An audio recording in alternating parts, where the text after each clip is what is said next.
Assessment in Freud's theory. Freud developed two methods of assessment, free association and dream analysis. Free association is a technique in which the patient says whatever comes to mind. Free association owes much to Joseph Brewer, a Viennese physician who befriended Freud during Freud's early years in the private practice, in treating a young woman who showed symptoms of hysteria. Hysteria is a behavior exhibiting overwhelmingly or unmanageable fear or emotional excess. Brewer found that hypnotizing her enabled her to remember repressed events. Free association is not always so free. Freud also found that sometimes the technique did not operate so freely. Some experiences or memories were evidently too painful to talk about, and the patient would be reluctant to disclose them or share them with Freud. Freud called these moments resistance. Resistance in free association is a blockage or refusal to disclose painful memories due to the level of sensitivity of that memory for the person, or maybe it is too emotional or too personal. Freud believed that they were significant because they indicate that the analysis was getting close to the source of the patient's problem. Resistance is a sign that the treatment is heading in the right direction and that the analysis should continue to probe in that area. Part of the psychoanalyst tasked to break down or overcome resistance so the patient can confront the repressed experience. Next is the dream analysis. Freud believed that dreams represent in symbolic form repressed desires, fears, and conflicts. He argued that there were two aspects of dreams: the manifest content, which refers to the actual events in the dreams, the latent content, which is the hidden symbolic meaning of the dream. For example, the symbol in your dream is a smooth-fronted house. Its interpretation, or the latent content, is the male body. Another, the manifest content is the house with ledges and balconies. Its latent content is the female body. Criticisms of Freud's research. Freud's major research method was the case study. A case study is a detailed history of an individual that contains data from a variety of sources. But it has several limitations. First, it does not rely on the objective observation. Second, the data are not gathered in systematic fashion. Third, the situation or the psychoanalytic session is not amenable to duplication and verification. Because during Freud's case studies, he did not keep verbatim records of the therapy sessions, and he warned the analyst against taking notes during the sessions, believing it would distract the attention from the patient's words. Freud made notes several hours after seeing each patient, describing his technique for recording his patient's comments. Freud said, "I write them down from memory in the evening after work is over." So basically, it does not undergo any scientific basis or explanation, only Freud's perspective and analysis on what he remembers during the recording of patients' comments. As a result, it's possible that his data were incomplete, consisting only of what he remembered hours later. Therefore, the first step in Freud's research collection of data must be characterized as incomplete and possibly inaccurate. Scientific testing of Freudian concepts. The unconscious. The notion that unconscious forces can influence conscious thoughts and behavior is now well established. And to support that notion, current research shows that unconscious influence may be even more pervasive than Freud suggested. And one personality researcher observed that today there is agreement that much psychological functioning occurs without conscious choice and that some of our behavior actually occurs in opposition to what is consciously desired. Also, psychologists also recognize that much of the information processing involved in cognitive activities is unconscious. And some even propose that the causal mechanisms underlying all behavior and thought may be unconscious. Next, the ego. We noted that Freud viewed the ego roles as constantly mediating between reality and existent demands of the id or the internal desires. The ego is the rational part of the personality that must control and postpone the id's demands, balancing them against the circumstances and demands of the real world. Psychoanalytic researchers have identified two concepts of ego control and ego resiliency. Ego control refers to the amount of control we are able to exert over our impulses and feelings. The degree of ego control ranges from under control, in which we are unable to restrain any impulses and feelings, to over control, in which we tightly inhibit the expression of our impulses. Ego resiliency refers to our flexibility in adjusting or changing our typical level of ego control to meet the daily changes in our environment. Persons with little ego resiliency are referred to as ego brittle, meaning they are unable to alter the level of ego control to meet challenges or difficult life situations. Those high in ego resiliency are flexible and adaptable, able to tighten or loosen their degree of ego control as the situation warrants. Repression. Research has provided support for the Freudian defense mechanism of repression. For example, in one experiment, there are two subjects, and they were tasked to read what is flashes on the screen. And yung naka-flash sa screen ay parehas lang. For example, cat and dogs are animals. Doon sa unang subject, maglalagay sila ng electric shock pag babasahin niya yung nasa screen. Sa kabilang subject naman ay walang electric shock. After nila basahin, tinanong sila kung naalala nila. Doon sa subject na may electric shock, habang binabasa yung nasa screen, ay hindi nila naalala. Pero doon sa subject na walang electric shock, habang binabasa yung nasa screen, ay naalala nila. Therefore, the researchers concluded that the threatening words had been pushed out of conscious awareness. Repressors and non-repressors.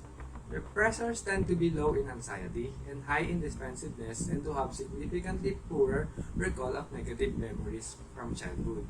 In addition, repressors are far more likely to avoid romantic attachment than are non-repressors.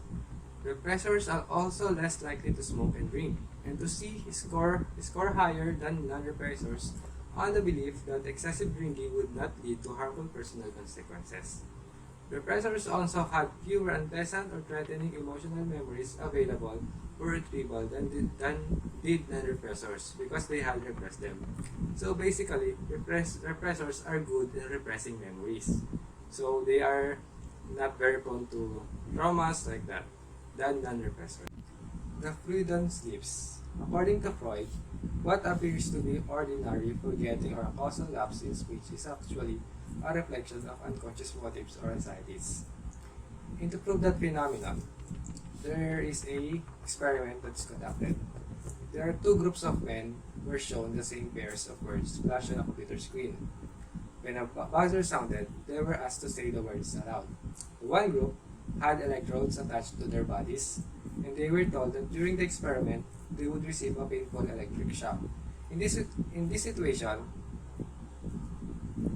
it was an experimental way of engendering anxiety. And the second group, the experimenter was an attractive, sexy woman. This group was given a test of sexual anxiety. Men anxious about the electric shock made verbal slips such as dumb shock when the words on the screen were sham duck. And those in sexual anxiety condition revealed that anxiety in verbal slips such as nude breasts or brood nest. Those who scored high in the sexual anxiety test made the greatest number of sex-related slips. Ego psychology. Anna Freud. Anna Freud was the only one of Freud's 6 children to follow in his path. She was an unhappy child who was jealous of the older sister, favored by her mother, and was ignored by her other siblings. She later lamented the experience of being only a bore to them, and of feeling bored and left alone. But Anna was not ignored by her father. She became his favorite, and by the age of 14, was dutifully attending meetings of his psychoanalytic group, listening attentively to the case histories being presented and discussed. At 22, Anna began 4 years of psychoanalysis with her father, who was later sharply criticized for analyzing his daughter. One historian called it an impossible and insensuous treatment, and archetypal acting in at both ends of the couch. But another explained, no one else would presume to undertake the task for Anna's analysis would inevitably call into question Freud's role as her father. To analyze one child was a serious violation of Freud's own rules for the practice of psychoanalysis, and the situation with Anna was kept secret for many years. In her analysis, Anna reported violent dreams involving shooting, killing, and dying, as well as defending her father from his enemies. Nevertheless, she shared with him her sexual fantasies and her forays into masturbation and emerged from the analysis grateful to her father and more committed to him than ever. Anna Freud joined the Vienna Psychoanalytic Society, presenting a paper entitled Beating Fantasies and Daydreams. Although she claimed to be describing the experiences of a patient, she was actually relating her own fantasies to her father. She spoke of an incestuous love relationship between father and daughter, a physical beating and sexual gratification through masturbation. She devoted her life to the care of her father and to his system of psychoanalysis. Reflections on Freud's theory. The decline of Freudian psychotherapy. Freud's theory of personality remains more influential than his system of psychoanalytic therapy. Although research on Freud's ideas and experimental tests of his concepts continue to be plentiful, psychoanalysis as a therapeutic technique has declined in popularity, particularly in the United States. In China, however, psychoanalysis as a method of therapy has become more popular. Using Skype, the internet video conferencing service, and software application, Freudian psychoanalysts in the United States have been offering training programs to growing number of Chinese psychoanalysts by August 2011. In some European countries, conducting traditional psychoanalytic sessions over the internet has also been growing rapidly with initial reports of successful results by Microgray 2013.